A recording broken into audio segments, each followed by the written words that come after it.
pessoal, continuando, retornando aí, segundo bloco da aula 3. Encerramos o bloco anterior com a seguinte pergunta: é possível a internação do menor, do adolescente, antes mesmo da sentença? Sim, é possível, porém, pelo prazo máximo de 45 dias, certo? 45 dias, não teve a sentença, né? Indiferente das condições atuais, deve ser o adolescente liberado, certo? O parágrafo único diz que a decisão deverá ser fundamentada e basear-se-á em indícios suficientes de autoria e materialidade, demonstrada a necessidade imperiosa da medida. Este artigo 108, convém nós lermos ele pelo menos umas 5 vezes. A internação pode ser realizada antes da sentença, no prazo máximo de 45 dias. Para que isso ocorra, a decisão do magistrado deve ser fundamentada, baseada em indícios, senhores. Não necessariamente pode colocar ali provas suficientes de autoria, complicar você. Suficiente de autoria e materialidade, ou seja, realmente foi ele que cometeu o tal delito, tem provas ou existem indícios suficientes que chegamos na conclusão que possa o juiz fundamentar que realmente foi o José da Silva ali que cometeu o ato infracional. Então tem que ter prova de autoria, tem que ter prova de materialidade, ou seja, indício suficiente de autoria e de materialidade. Demonstrado, o juiz deve demonstrar a necessidade imperiosa da medida. Pense, lembre sempre, é possível, pelo prazo de 45 dias, devidamente fundamentada, tem que existir indícios suficientes de autoria e materialidade e o juiz deve demonstrar a necessidade dessa medida, porque é uma medida aí considerada a última ratio, certo? Internar o menor infrator antes mesmo da sentença condenatória, certo? O adolescente civilmente identificado não será submetido à identificação compulsória pelos órgãos policiais de proteção e judiciais, salvo para efeito de confrontação, havendo dúvida fundada. Pô, tá lá, abordou o menor na rua, tá com identidade, tá lá, é o José da Silva, filho do seu Bastião da Silva, etc, etc. Por que você levaria ele para a delegacia para ser submetido ali a identificação pelos órgãos policiais? Não há essa necessidade. Então, o artigo 109 é uma mera leitura, fácil compreensão. O adolescente civilmente identificado não será submetido à identificação compulsória pelos órgãos policiais de proteção e judiciais, salvo para efeito de confrontação, havendo dúvida fundada. Certo, senhores? Continuando. Quais são as garantias processuais dos menores, né, da criança e do adolescente? Das garantias processuais, nenhum adolescente será privado de sua liberdade sem o devido processo legal. Ora, isso é um direito constitucional de qualquer cidadão, de qualquer indivíduo. Ninguém será levado à prisão, ninguém será mantido na prisão sem o devido processo legal. Não pode você, agente de polícia, você policial, você guarda municipal, olhar para a cara do indivíduo na rua e falar: vou te conduzir para a delegacia, você vai ficar uns dias preso lá. Não, isso aí é impossível. Certo? Então, a todos, isso aqui, por certo, duvido muito que vão perguntar diretamente. Porque isso é natural e é lógico a gente imaginar que qualquer cidadão que for restringida a sua liberdade, isso deve ser feito através de um devido processo legal. Certo? São asseguradas ainda ao adolescente, entre outras, as seguintes garantias: pleno e formal conhecimento da atribuição do ato infracional, mediante citação ou meio equivalente. Olha, ele deve ser informado, né, das medidas, o ato que ele praticou ocasionará para ele, né, mediante citação ou meio equivalente. Ele deve ter ciência, qual foi o ato infracional que ele cometeu, ele deve ter a ciência de quem foi os seus condutores, deve sofrer todas essas informações. E ainda, ele deve ter igualdade na relação processual, podendo confrontar-se com vítimas e testemunhas e produzir todas as provas necessárias à sua defesa. Isso é inteligência aí do texto constitucional, da ampla defesa e do contraditório, ou seja, todos nós, qualquer indivíduo em situação que esteja sendo acusado de algo, ele tem direito à ampla defesa e ao contraditório. Defesa técnica por advogado, assistência judiciária gratuita e integral aos necessitados, na forma da lei. Aqui, senhores, só para questão de informação mesmo. O que é essa assistência judiciária gratuita? A lei, né, o código lá, o artigo 98 do Código de Processo Civil, ele traz, 98, 99 seguintes ali, discorre sobre assistência judiciária. Todos aqueles que comprovarem a sua insuficiência, né, ele pode receber do Estado juiz a assistência judiciária gratuita. Por que que existe isso? Se não existisse, a Constituição e as demais leis seriam falhas. Por quê? Porque diz que todos nós temos direito de pleitear os nossos direitos perante o judiciário. Agora, imagine se fosse, não, para vir aqui, só quem tem dinheiro para pagar. Então, não é bem assim, tá? Mas você deve comprovar. Isso,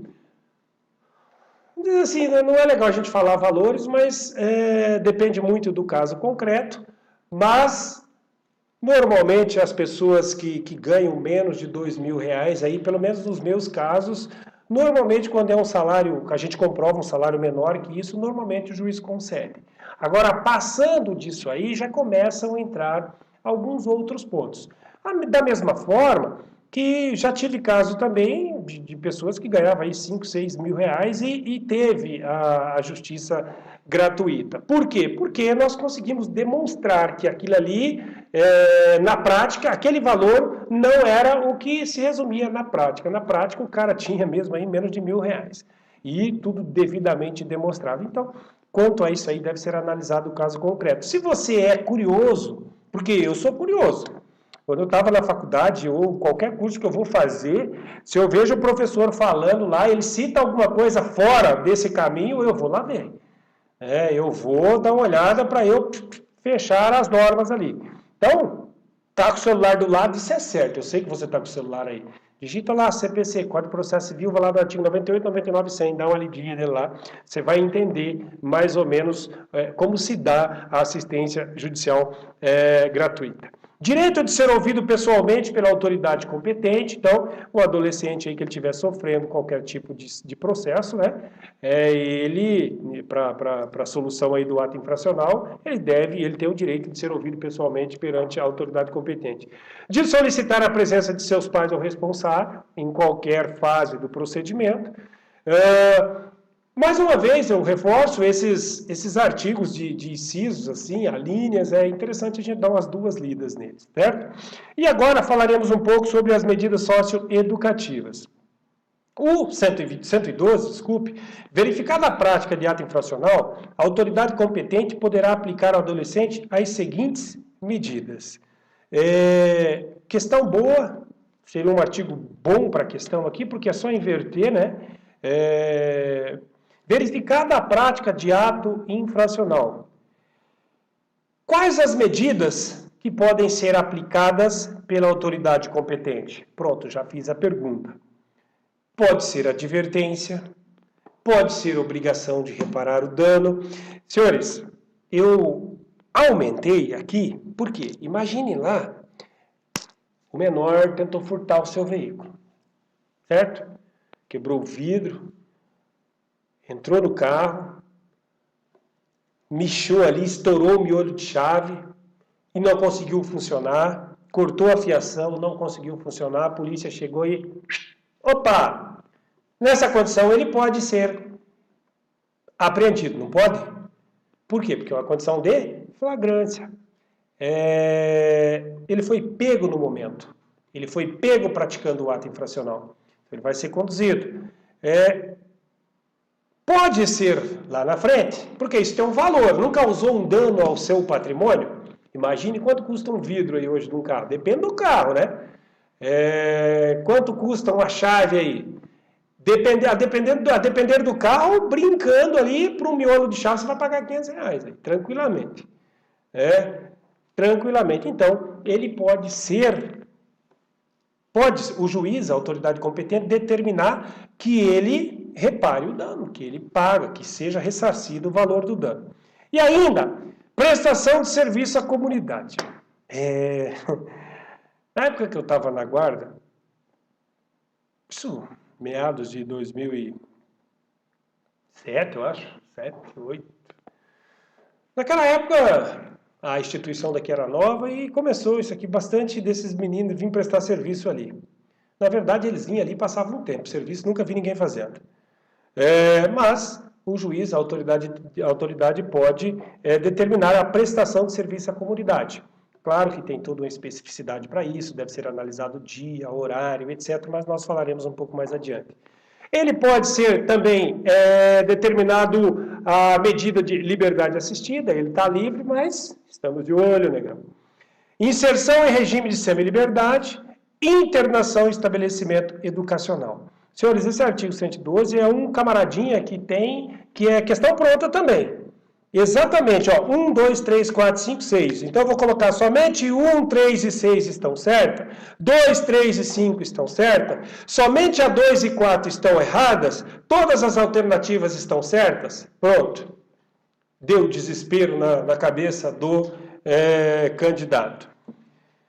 O artigo 114 diz que a imposição das seguintes medidas previstas nos incisos 2 a 6 do artigo 112 pressupõe a existência de prova suficiente da autoria e da materialidade da infração. Ou seja, a obrigação de reparar o dano, de prestação de serviço à comunidade, de liberdade assistida, de inserção em regime de semi-liberdade e de internação, deve ter prova suficiente de autoria e materialidade, visto que no anterior, a gente tratou de indícios para determinar a apreensão do menor. Antes mesmo da sentença, por aquele prazo de 45 dias, basta ter indícios de autoria e materialidade. Para aplicar isso aqui, porque isso aqui, querendo ou não, é uma sanção. Qualquer uma dessas, do 2 ao 6, deve ter provas contundentes, suficientes de materialidade, de autoria e de materialidade da infração cometida. Ressalvada a hipótese de remissão. Senhores, o Estatuto da Criança e do Adolescente, não deixa de ser um código também, ele traz a palavra remissão. Remissão, escreva aí umas 3 vezes do lado, é a mesma coisa que perdão, certo? Então, remissão é a mesma coisa que perdão. Nós vamos chegar no artigo 127, vamos trabalhar melhor, mas eu já coloquei ali para não esquecer de comentar com vocês, e onde vocês lerem no código lá, remissão, entenda-se como perdão, mas nós vamos especificar melhor.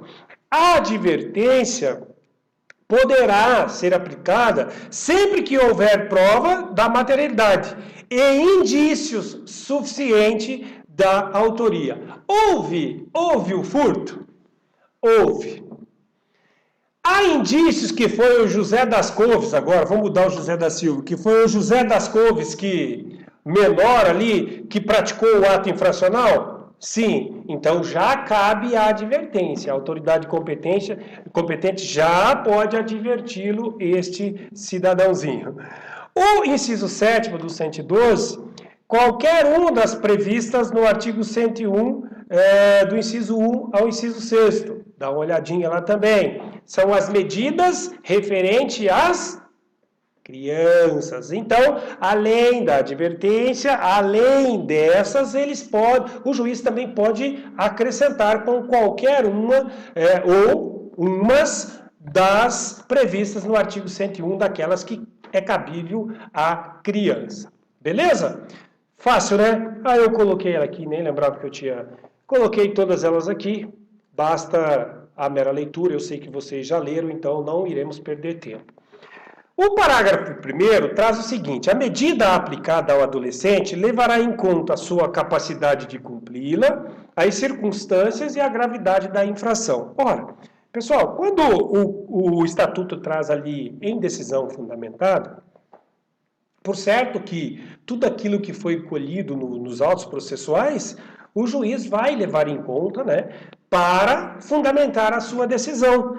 Para que ele aplique uma sanção, né, para que ele aplique uma penalidade ao menor, ao adolescente, menor infrator lá, ao adolescente que praticou o ato infracional, ele deve levar em consideração as condições desse menor, né? Se este tem condição de cumprir o que o juiz vai determinar, tem. Opa, qual é a gravidade? Agora pega assim, ó, imagine lá, menor de 17 anos, estuprou a menininha lá de 15, menor de 12. Porque o 15 aí já teria algumas condições, vamos colocar o 12 que pega direto. Aí ele é condenado, aí o juiz vai determinar que ele preste serviço numa comunidade escolar? Não vai, né? Então o juiz, eu estou pegando um caso, eu estou pegando um exemplo esdrúxulo, né? Jamais o juiz faria uma coisa dessa. É justamente para vocês entenderem que o juiz vai levar vai levar na seguinte circunstância do fato com o cidadão, se ele consegue realmente cumprir e se é possível, analisando o fato que ele cometeu. Em hipótese alguma e sob pretexto algum, será admitido a prestação de trabalho forçado. Olha, isso é proibido, isso aí já é certo, é lógico pensar. Os adolescentes portadores de doença ou deficiência mental receberão tratamento individual especializado em local adequado às suas condições. O 103 diz que aplica-se a este capítulo o disposto nos artigos 99 e os artigos 100. Vamos lá dar uma olhada o que diz o artigo 99 e o artigo 100. Trata das medidas específicas de proteção.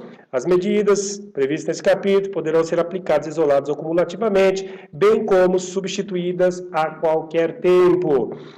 Só chamará a atenção, eu já disse isso aqui, mesmo o adolescente sofrendo aqui as previsões do artigo que acabamos de passar, pode ainda sofrer as previsões das medidas do artigo 101, que é específico da criança, sendo elas cumuladas ou não, a depender do caso concreto. Então, dê uma lida lá no 99 e no 100, que nós não perderemos nenhuma oportunidade se acabar acontecendo, caindo aí na prova de vocês, certo?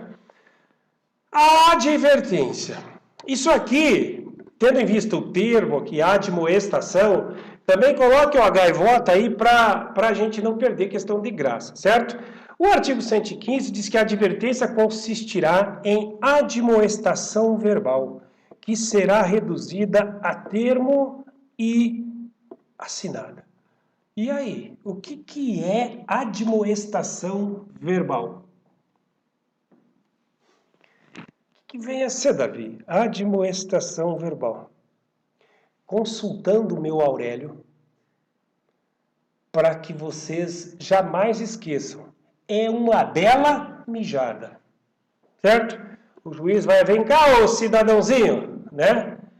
E uma boa conversa, um bom embargo ao pé do ouvido, né? É uma bela mijada mesmo, falando de forma chula aí, mas para vocês não esquecerem o que é o termo admoestação. Ele vai chegar e vai adverti-lo verbalmente, certo? E reduzirá isso a termo e o menor, o adolescente deve assinar, certo? Quanto à obrigação de reparar o dano, em se tratando de ato infracional com reflexos patrimoniais, nós já falamos, lembra do exemplo do carro, a autoridade poderá determinar, se for o caso, ao adolescente, que o adolescente restitua a coisa, promova o ressarcimento do dano ou, por qualquer outra forma, compense o prejuízo da vítima, certo? Se for qualquer reflexo patrimonial que o menor deu causa, devidamente comprovado, pode o juiz determinar que ele restitua, que ele faça o ressarcimento ou qualquer outra forma de compensação. Beleza? Vale uma gaivotinha do lado aí também desse artigo.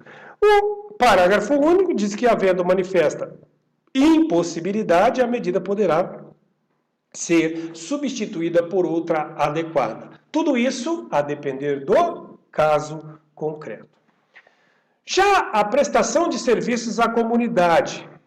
Isso aqui é interessante por causa dos prazos, né? Outro detalhezinho que examinador de prova e de concurso gosta é o tal da data. É a mesma coisa que lá no Código de Trânsito fazerem as perguntas das penalidades e quanto custa, quais os pontos, né? Se é grave, quanto custa e ponto ainda é relativo, mas se é grave, leve, média ou gravíssima. A grave e gravíssima a gente já tem uma ideia, mas a leve e a média é uma dúvida danada. Então, é realmente para separar alguns. Diz o artigo 117 que a prestação de serviços comunitários consiste na realização de tarefas gratuitas de interesse geral, por período não excedente a 6 meses.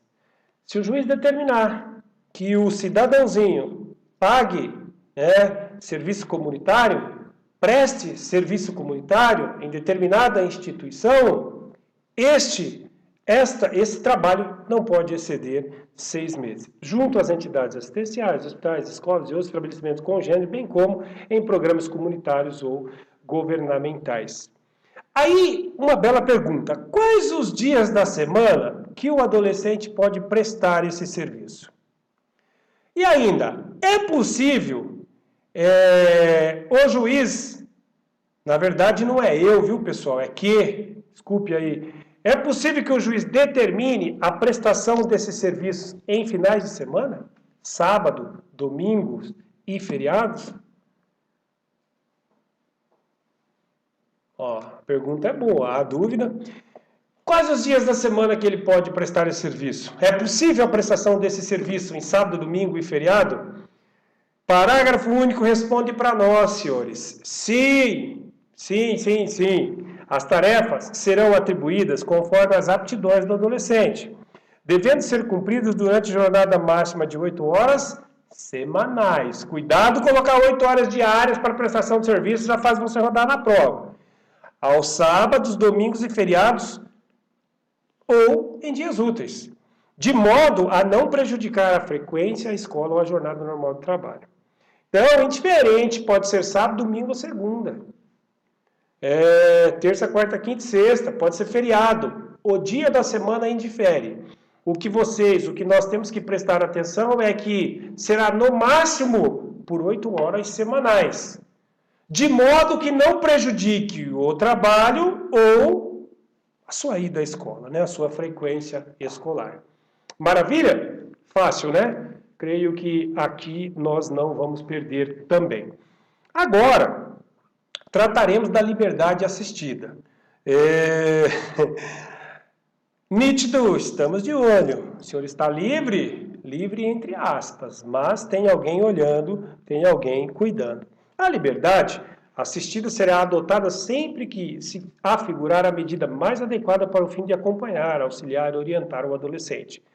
Tudo isso quem determinará a autoridade judiciária. A autoridade designará a pessoa capacitada para acompanhar o caso, o qual poderá ser recomendado por entidade ou programa de atendimento. Depende da autoridade, a pessoa quem ela vai designar. E ainda, a liberdade assistida será fixada pelo prazo mínimo de 6 meses, podendo a qualquer tempo ser prorrogada, revogada ou substituída por outra medida, ouvido o orientador, ou o Ministério Público e o defensor. Pode ser substituída? Pode. Pode ser revogada? Pode. Pode ser prorrogada? Pode. Depende do caso concreto. Isso aqui é mera leitura para a gente compreender. Incumbe aquele que orienta, ou seja, ao orientador, com o apoio e a supervisão da autoridade competente, a realização dos seguintes encargos.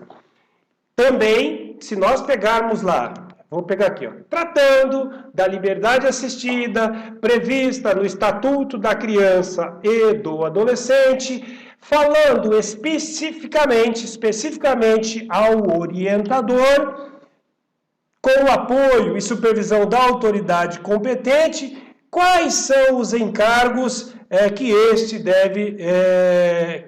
tem ou que deve existir para este orientador. Basta engamelar aqui uma boa pergunta, claro, redigir ela melhor, e aí jogar para o candidato. Promover socialmente o adolescente e sua família, fornecendo orientação, inserindo-os, se necessário, em programa oficial comunitário de auxílio e assistência social. Supervisionar a frequência e o aproveitamento escolar do adolescente, promovendo inclusive sua matrícula.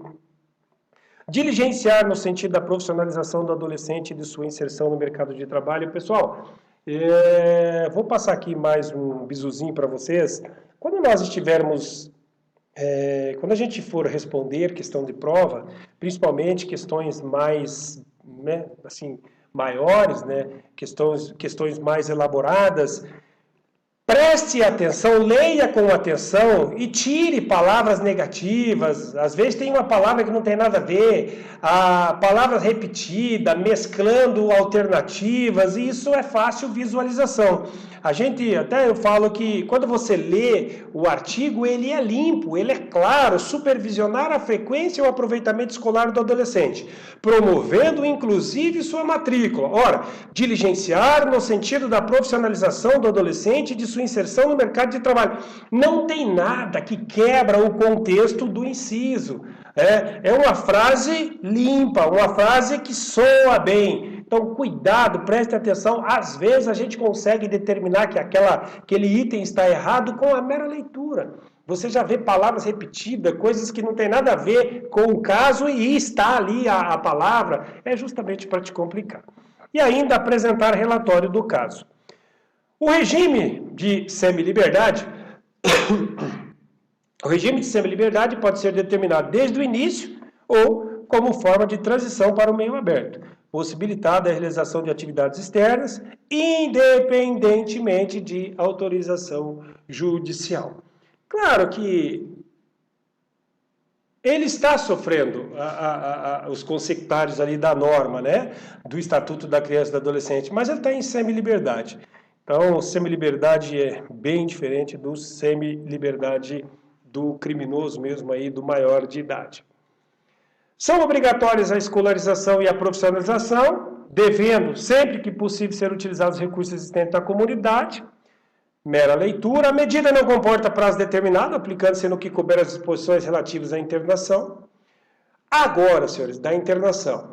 Também é um ponto que cabe um pouco mais da nossa atenção. A internação, né, específico ao ato infracional, e da internação, creio eu que seriam os dois artigos assim mais propícios a ter algumas perguntas. A internação constitui medida privativa de liberdade, ou seja, praticou um ato infracional. Pena máxima que ele vai sofrer lá, como se fosse reclusão, né? Mas aqui é privativa da liberdade, é a internação. Sujeito aos princípios de brevidade, excepcionalidade e respeito à condição peculiar de pessoa em desenvolvimento, considerando a prática de ato infracional, aquele que sofrer a sanção do Estatuto da Criança e do Adolescente, qual seja a internação. Ele se sujeita a quais princípios? Daí eu vou colocar lá um monte de coisa esquisita, né, para você se confundir, e esses três aqui, aos princípios da brevidade, excepcionalidade e respeito. Faça umas gaivotinhas do lado desse aí e preste atenção no artigo, leia com atenção, leia tentando entender o artigo, não leia por ler, certo? Para que a gente não tenha prejuízo. Internação é privativa de liberdade. Interno, privativo de liberdade. Ele está apreendido. Pelo prazo máximo de 3 anos. Antes da sentença é possível? Sim, num prazo de 45 dias, certo? Então, para a gente não perder nada e reforçar o que já estudamos. É possível o interno realizar atividades externas? Davi. Você acabou de falar que o interno, né, a internação, é uma restritiva de liberdade, mas se é restritiva de liberdade, não me faz pensar que ele poderia sair externamente. Sim, senhores, é possível. O parágrafo 1º prevê: será permitida a realização de atividades externas a critério da equipe técnica da entidade, viajei agora, salvo expressa determinação judicial em contrário. Ora, como ou quando que o juiz vai dar uma determinação, ou expedir uma determinação em contrário? Se o caso concreto, né, deixar claro que aquele adolescente, que aquele menor infrator lá, que aquele cidadãozinho que praticou o ato infracional, ele não tem condição nenhuma de sair, ele tem que ficar interno mesmo, certo? Mas, e ainda a critério da equipe técnica. Pode que o cidadão cometeu ali um ato infracional, né, mas não é no todo, no contexto, no caso concreto, não é no todo perigoso liberar ele para realizar atividades externas. Então, para que nós possamos fechar esse bloco, lembrem-se, o interno pode sim realizar atividades externas, desde que a critério da equipe técnica, desde que analisado o caso concreto, salvo decisão contrária do magistrado. Vamos encerrar aí.